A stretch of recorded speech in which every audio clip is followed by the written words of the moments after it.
Ovaj put zadatak nam je prostoriju od 6 kvadrata pretvoriti u sobu za tineđerice. Potrebni elementi uvijek su isti, krevet, stol i ormar, no u ovako malom prostoru morat ćemo biti jako domišljati. Najbolja varijanta za male prostore je izrada namještaja po mjeri. Naša ideja u ovom prostoru je iskoristiti ovaj dio iza vrata za ormar i za radni prostor, a za madrac koji imamo 160 x 200 napravit ćemo krevet po mjeri. Dok mi osmišljavamo namještaj, stručnjake ćemo ostaviti da urede zidove. Cure u tineđerskoj dobi po zidovima svojih soba više ne žele bajke i princeze, no neke stvari se ipak ne mijenjaju. I dalje im je omiljena boja roza, no sada ju žele samo u detaljima.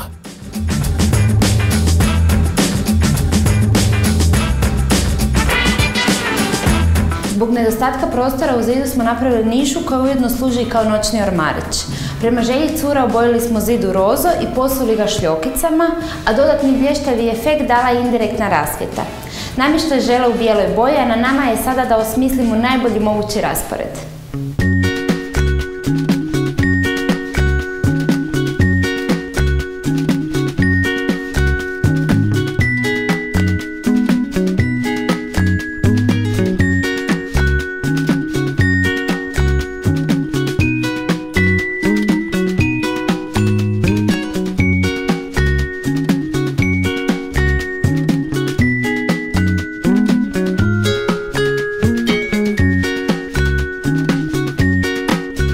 U tineđerskoj sobi odabran je bijeli iveral sa godovima.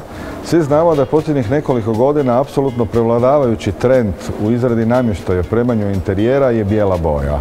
Ali ovdje smo se odlučili za bijelu s godovima kao jedan sofisticiraniji i kvalitetniji oblik bijele, da to malo ipak bolje izgleda.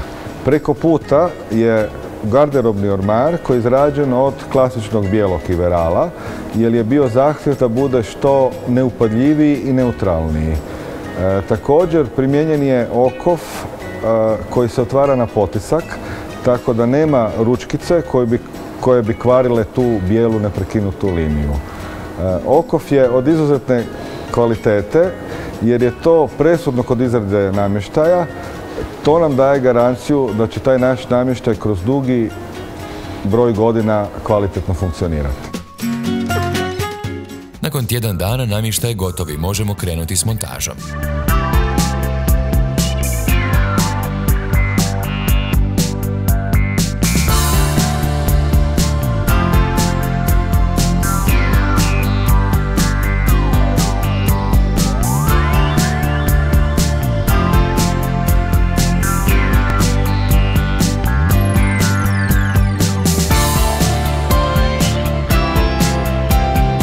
Kako je zbog skučenosti prostora namještaj u cijelosti bijeli, da bi soba dobila na živosti, pomoći će nam zavjese, ukrasni jastuci i drugi detalji.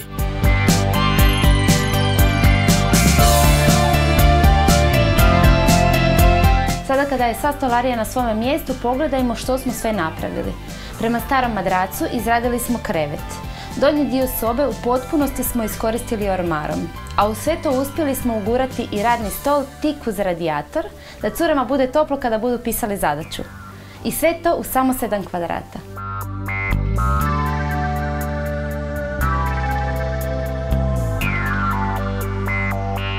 Zatvorene fronte ormara skrivaju od pogleda odložene stvari i omogućuju da prostor uvijek izgleda uredno.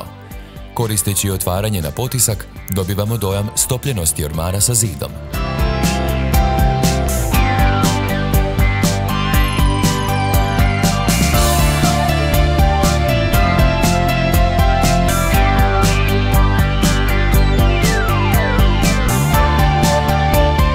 Nadamo se da će se curama ovaj mali funkcionalni prostor svidjeti i da će ga s ponosom pokazivati.